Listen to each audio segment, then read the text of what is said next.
पत्रं पुष्पं फलं तोयं तो मे भक्त्या प्रयच्छति तदहं भक्त्यं प्रवृत्तम अश्माणी प्रयतात्मनः. जर एखाद्याने प्रेमाने आणि भक्तीने मला एखादे पान, फूल, फळ अथवा पाणी अर्पण केले तर मी त्याचा स्वीकार करतो. भगवंत अभक्तांनी दिलेले स्वीकारत नाही. ते काही भुकेलेले नाहीत, ते फक्त भक्तीचा स्वीकार करतात. म्हणून आपण केवळ भक्त व्हायला हवे, मग इतर सर्व योग्यता आपोआप येतील. आणि जर एखादा अभक्त असेल तर त्याच्या कोणत्याही योग्यतेला काहीच किंमत नाही. तो मानसिक स्तरावर असल्यामुळेच त्याच्यात कोणतेही चांगले गुण असू शकत नाही. ज्यावेळी आपण आणि आपल्या इंद्रियांना तृप्त करण्याची इच्छा धरतो तेव्हा तो भौतिक जीवन होते. जेव्हा आपण परब्रह्माची सेवा करण्याची इच्छा करतो ते आपले आध्यात्मिक जीवन होते. श्री स्वामी समर्थ महाराज सर्वांच्या गरजा पुरवत असतात. तेच सर्वांना खाद्यपुरवठा करत असतात. जाणत्या सेवेकऱ्यांनी मात्र स्वामींकडे काही मागू नये. त्यांनी स्वामी महाराजांची सेवा करण्यासाठी तत्पर असावे. सात्विक, राजसिक, तामसिक असे दानाचे 3 प्रकार आहेत.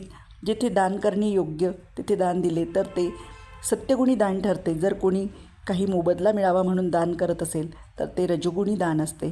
आणि जर कोणी अयोग्य स्थळी व काळी अपात्र व्यक्तीला आदराशिवाय दान देत असेल तर ते तमोगुणी असते. रक्षण केलेला धर्म आपले रक्षण करतो तर नष्ट केलेला धर्म आपला विनाश करतो. म्हणून विनाश टाळण्यासाठी धर्माचे रक्षण करावे. ज्याप्रमाणे कुत्र्यांचे मूळचे वाकडे शेपूट नळकांडीत अडकून ठेवले तर ते कधीही सरळ होत नाही, त्याचप्रमाणे दुष्ट माणसाच्या अंतःकरणाला किती उपदेश केला तरी तो मधुर होत नाही. कावळा कमळाच्या ताटव्यात, हंस विहिरीच्या पाण्यात, मूर्ख पंडितांच्या सहवासात व नोकर राजसिंहाच्या बाबतीत रममाण होत नसतो. त्याचप्रमाणे कुटला स्त्री सज्जन पतीच्या बाबतीत रममाण न होता ती दुष्ट पुरुषांची सेवा करते. तात्पर्य: ज्याचा जो स्वभाव निसर्गाने घडवला आहे तो कोणालाही टाळता येत नाही. आपला श्वास घेणे जितके जरुरीचे आहे तितकेच परब्रह्माची ओळख करून घेणे जरुरीचे आहे. मनाला एकच ध्यास असावा की श्री स्वामी समर्थ महाराजांचे व्हायचे आहे.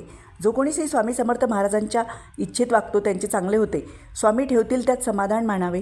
श्री स्वामी समर्थांचे रूप आनंदमय आहे. सृष्टीचा क्रम असा असतो की माणसाला आनंदप्रद पोचवत असतो. आपल्याला दुःख होते ते आपल्या कुठेतरी चुकते. म्हणून आपण श्री स्वामी समर्थ महाराजांचे होऊन राहावे. त्यांच्याशिवाय आपल्याला कुणी नाही असे आपल्याला वाटले पाहिजे. सद्गुरूंच्या आज्ञेत वागावे.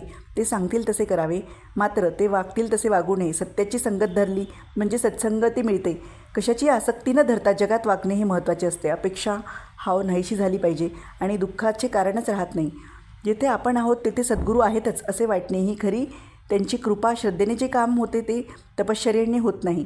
सद्गुरूंनी सांगितल्याप्रमाणे वागणे हाच आपला परमार्थ. गुरु म्हणजे साक्षात परमात्मा, याची आज्ञा पाळणे हीच आपली तपश्चर्या.